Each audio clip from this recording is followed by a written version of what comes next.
Hello everyone. Today I will teach you lines and angles. ये जो lines and angles जो chapter है वो आपका क्लास 7th का 6th चैप्टर है। तो इसमें हम कुछ टॉपिक्स जो हैं वो डिस्कस करेंगे, कुछ ज्योमेट्रिकल टर्म्स के बारे में डिस्कस करेंगे। ठीक है, तो ये आपकी रिवीजन वीडियो है क्योंकि चैप्टर को मैं अच्छे से एक्सप्लेन आपको ऑलरेडी कर चुकी हूँ। तो इस रिवीजन वीडियो में मैं आपको कुछ ज्योमेट्रिकल टर्म्स के बारे में बताऊंगी जो कि हम पहले भी पढ़ चुके हैं। ठीक है, तो फर्स्ट है आपका पॉइंट। पॉइंट क्या होता है? An exact location on a plane is called a point. की किसी भी प्लेन में कोई किसी चीज़ की, किसी फिगर की, किसी लाइन की, किसी रे की एक एग्जैक्ट पोजीशन को लोकेट करता है एक पॉइंट जो होता है आपका।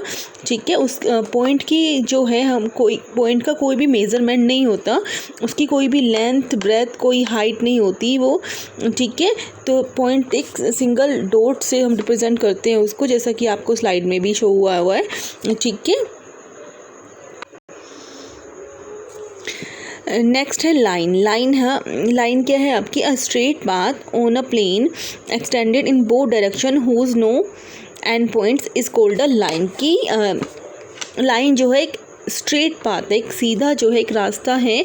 ठीक है, जिसके हम दोनों एंड पॉइंट्स को कितना भी एक्सटेंड कर सकते हैं। ठीक है, दोनों साइड से हम उसको कितना भी एक्सटेंड कर सकते हैं, वो एक लाइन होती है। आपको ये स्लाइड में जो है शो रखी है, ये है लाइन जो है, इसके हम दोनों साइड से कितना भी एक्सटेंड कर सकते हैं इसको। ठीक है, नेक्स्ट है आपका लाइन सेगमेंट। लाइन सेगमेंट क्या होता है कि अब part of a line that has two end points and this has a defined definite length is called a line segment. की जो लाइन जो होती है वो क्या होती है उसके लाइन सेगमेंट क्या होता है?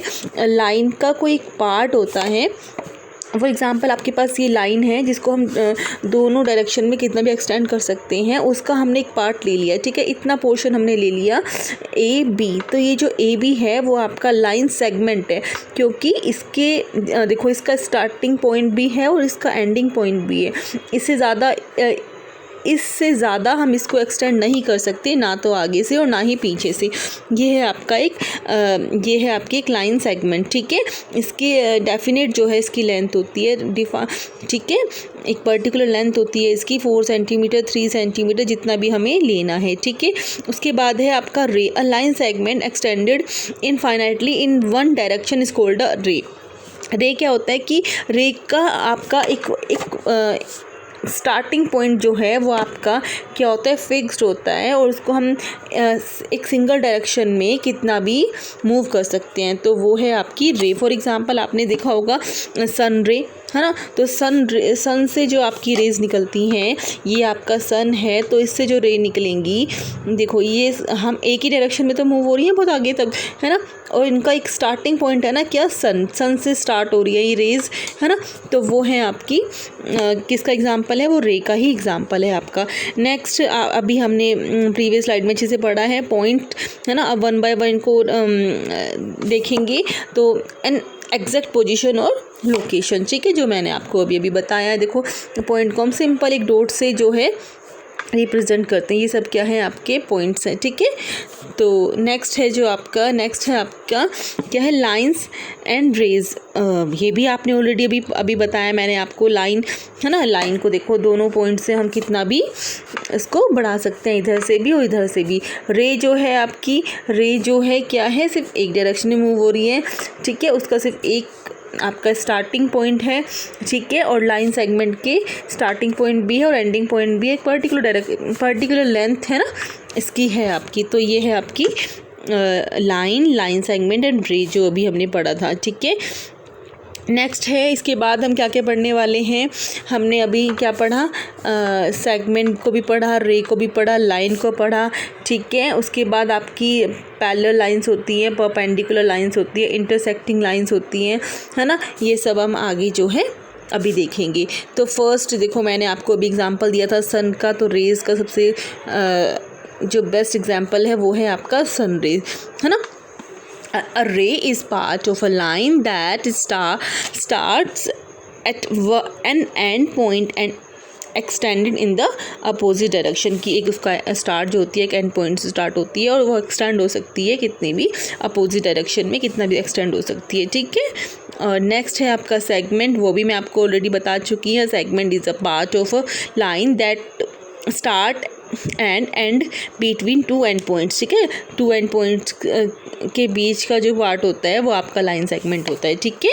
तो इस फॉर एग्जांपल आपको ए दिया हुआ एक पॉइंट और एक बी पॉइंट दिया है, तो जो उसको हम मीट करेंगे दोनों पॉइंट को, तो ये जो आपका पार्ट बन जाएगा वो हो जाएगा लाइन सेगमेंट, ठीक है, या सेगमेंट। नेक्स्ट है आपका पैरेलल लाइंस। पैरेलल लाइंस मतलब पैरेलल लाइंस आर टू और more lines besides each other that never intersect. क्या है कि आपको टू ऐसी लाइन है जो कभी भी आपस में इंटरसेक्ट नहीं होंगी, उनके जो बीच की जो बीच का जो उनकी डिस्टेंस है वो ऑलवेज इक्वल रहेगी, ठीक है। कहीं पे भी आप मेज़र कर लो हमेशा जो है वो इक्वल रहेगी, तो वो होती हैं आपकी पैरेलल लाइंस। जैसे ये फॉर एग्जांपल आपको ये रोड दी हुई है, तो इन रोड की साइड दोनों जो है लाइन जो है ये कहीं तक भी आगे तक बढ़ाते जाओ इनको, तो इनकी बीच की जो डिस्टेंस है वो इक्वल रहेगी हमेशा, और वो कहीं भी एक दूसरे को मीट नहीं करेंगी वो दोनों लाइंस, क्लियर। तो वो होती है हमारी पैरेलल लाइंस। देन है परपेंडिकुलर लाइन। परपेंडिकुलर लाइंस मतलब perpendicular lines are lines that intersect at square corners, ठीक है। कि आपका ये जो उसके कॉर्नर होते हैं जहाँ पे वो मीट करती है, तो वो किस तरह के होते हैं, जैसे स्क्वायर होता है ना, स्क्वायर के कॉर्नर होते हैं, ठीक है। तो ये जो 90 डिग्री का एंगल परफॉर्म करती हैं, ठीक है, एक दूसरे पे किस तरह से होती हैं कि 90 डिग्री का एंगल जो है बने, तो वो होती हैं आपकी परपेंडिकुलर लाइंस, ठीक है। नेक्स्ट है आपका इंटरसेक्टिंग लाइन। इंटरसेक्टिंग लाइन कि जो एक दूसरे को कट करे, ठीक है, किसी भी पॉइंट पे एक दूसरे को कट कर जाएं। सिंगल ये देखो यहाँ पे कट कर रही है ना, कोई भी टू लाइंस इस तरह से हैं जो कि कहीं ना कहीं एक दूसरे को टच कर रही हैं, इंटरसेक्ट कर रही हैं, तो वो आपकी इंटरसेक्टिंग लाइन होंगी।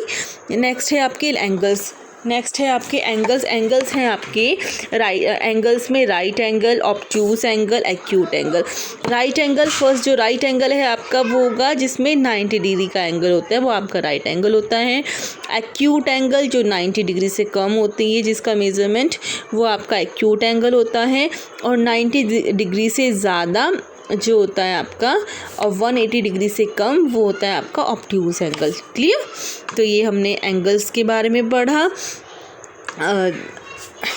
तो आई होप आपको ये सारे टॉपिक्स जो हैं अच्छे से आ गए होंगे, समझ आ गए होंगे, ठीक है। लाइंस के बारे में लाइन, सेगमेंट, रे, परपेंडिकुलर लाइन, इंटरसेक्टिंग लाइन, है ना, ये लाइंस के बारे में। और एंगल्स जो हैं आपके right angle, obtuse angle, acute angle, ये भी आपको समझ आ गए होंगे। Now I will come again with new topic. Thank you.